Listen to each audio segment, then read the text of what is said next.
அனைவருக்கும் வணக்கம். என் லைஃப்பில் இந்த மாதிரி ஒரு பெயின்ஃபுல்லான ஒரு சுச்சுவேஷனை நான் ஃபேஸ் பண்ணதே கிடையாது. மனசு முழுக்க வலி வலி மட்டும்தான்.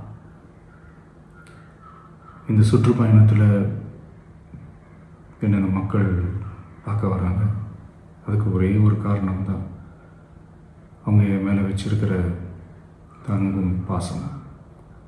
அந்த அன்புக்கும் பாசத்துக்கும் நான் எப்பவும் கடமைப்பட்டிருக்கிறேன். அதனால தான் இந்த சுற்றுப்பயணத்தில் மற்ற எல்லா விஷயங்களையும் தாண்டி மக்களுடைய சேஃப்டி, அதில் எந்த காம்ப்ரமைஸும் பண்ணிடக்கூடாதுன்றதுக்காக தான் அது என் மனசில் ரொம்ப ஆழமாக இருக்கும் அந்த எண்ணம். அதனால தான் இந்த அரசியல் காரணங்கள் எல்லாத்தையும் தவிர்த்துட்டு ஒதுக்கி வச்சுட்டு மக்களுடைய சேஃப்டி மட்டும் மைண்டில் வச்சுக்கிட்டு அதுக்கான இடங்களை சூஸ் பண்ணுறது, அதுக்கான இடங்களை பார்த்து பர்மிஷன் கேட்குறது, போலீஸ் டிபார்ட்மெண்ட்டில் அதை ரிக்வெஸ்ட் பண்ணி கேட்போம். ஆனால் நடக்கக்கூடாதது நடந்துருச்சு. ஆனால் மனுஷன் தானே. அந்த நேரத்தில் அத்தனை பேர் பாதிக்கப்பட்டு இருக்கும்போது எப்படி அந்த ஊரை விட்டுட்டு என்னால் கிளம்பி வர முடியும்? நான் திரும்ப அங்கே போகணும்னு இருந்துச்சுன்னா அதை ஒரு காரணம் காட்டி அங்கே வேறு சில பதட்டமான சுச்சுவேஷன்ஸ், வேறு சில அசம்பாவிதங்கள் அந்த மாதிரி எதுவும் நடந்துடக்கூடாதுன்றதுக்காக தான் நாங்கள் அவாய்ட் பண்ணோம்.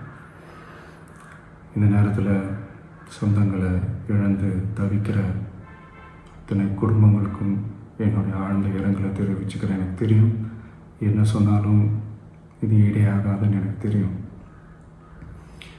ஹாஸ்பிட்டலில் ட்ரீட் பண்ணிகிட்ருக்கிற எல்லாருமே சீக்கிரமாக க்யூர் ஆகி வரணுன்றது இந்த நேரத்தில் நான் வேண்டிக்கிறேன். கூடிய சீக்கிரமே உங்கள் எல்லாரையும் நான் சந்திக்கிறேன். இந்த நேரத்தில் எங்களுடைய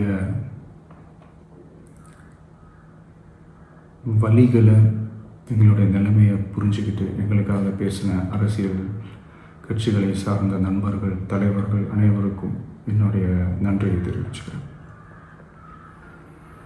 கிட்டத்தட்ட ஒரு 5 மாவட்டத்துக்கு பிரச்சாரத்துக்கு போனோம். இந்த மாதிரி எதுவுமே நடக்கல. ஆனால் கரூரில் மட்டும் ஏன் எப்படி நடக்குது, எப்படி நடக்குது? மக்களுக்கு எல்லா உண்மையும் தெரியும். மக்கள் எல்லாத்தையும் பார்த்துக்கிட்டு இருக்கிறாங்க. கரூரை சேர்ந்த அந்த மக்கள் அந்த உண்மையெல்லாம் வெளியில் சொல்லும்போது எனக்கு கடவுளே நேரில் வந்து இறங்கி அந்த உண்மைகள்லாம் சொல்கிற மாதிரி எனக்கு தோணுச்சு. சீக்கிரமே எல்லா உண்மைகளும் வெளியில் வரும்.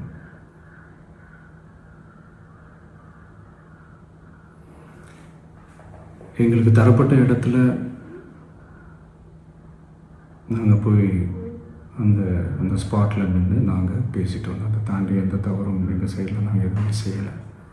பட் இருந்தாலும் எங்கள் கட்சியை சேர்ந்த நிர்வாகிகள், தோழர்கள் மேலே எஃப்ஐஆர், அது மட்டும் இல்லை சோஷியல் மீடியாவை சேர்ந்த நண்பர்கள், தோழர்கள் அவங்க மேலே எஃப்ஐஆர்லாம் போட்டு இப்போ பிடிச்சிக்கிட்டு இருக்கிறாங்க.